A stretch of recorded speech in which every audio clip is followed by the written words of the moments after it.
Hi learners, இன்னைக்கு நம்ம என்ன பார்க்க போறோம் அப்படின்னா, நம்ம ஹிந்து எடிட்டோரியல்ல வர மீனிங்ஸ் அண்ட் வொக்காபுலரிஸ் தாங்க நம்ம ஸ்டோரி டைப்ல உங்களுக்கு ஞாபகம் வச்சுக்கிறதுக்கு ஈஸியா ஸ்டோரி டைப்ல பார்க்க போறோம். ஸோ வீடியோக்குள்ள போலாமா?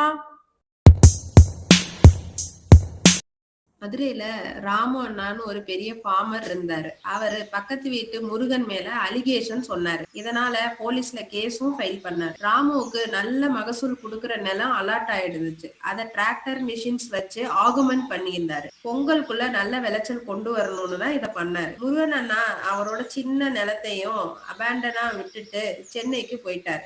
ராமு முருகன் மேல அவுட்லைன் பண்ண குற்றம் எல்லாமே பொய்ன்னு ஊர் மக்களுக்கு தெரிய வந்துருச்சு.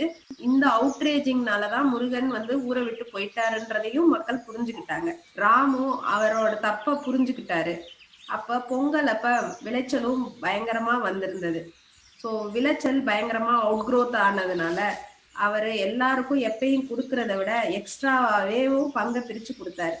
முருகனுக்கும் அந்த பங்கை கொடுத்தாரு. இதுல இருந்து என்ன தெரியுதுன்னா, பொங்கல் மகசூல் லெவல் அப் ஆயிடுச்சு, பேராசை அவுட் ஆயிடுச்சுன்னு தெரியுது.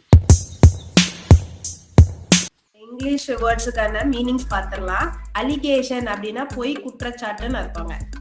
அதுக்கப்புறம் நிலம் அலாட் ஆயிருந்துச்சு அப்படின்னா அவருக்கு ஒதுக்கீடு செய்யப்பட்டிருந்துச்சுன்னு அர்த்தம்.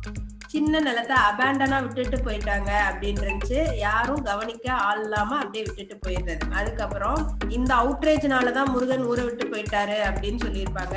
அவுட்ரேஜ் அப்படின்னா இவங்களுக்குள்ள இருந்த இந்த காழ்ப்புணர்ச்சி சண்டைங்க.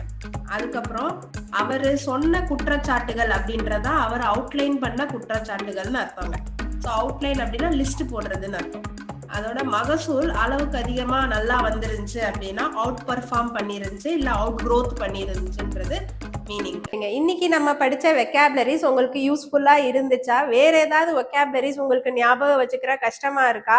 இந்த மாதிரி ஏதாவது இருந்தா நீங்க கமெண்ட்ல உங்களோட ஒப்பீனியனையும், இன்னி என்னென்ன வெக்காபுலரிஸ் ரிப்பீட்டடா வர வெக்காபுலரிஸ் ஏதாவது நீங்க கம் அக்ராஸ் பண்ணியிருந்தீங்கன்னா அதையும் சொன்னீங்கன்னா நாங்க ஏதோ ஒரு ஸ்டோரி ரெடி பண்ணி உங்களுக்கு ஞாபகம் வச்சுக்கிறதுக்கு ஈஸியா ஃபார்மேட்ல கொடுக்குறோம். இது போக உங்களுக்கு வேற ஏதாவது சஜஷன் இருந்தா ஸ்கிரீன்ல தெரியுற வாட்ஸ்அப் நம்பருக்கு எங்களுக்கு இன்டிமேட் பண்ணுங்க ஃப்ரெண்ட்ஸ். Thank you learners.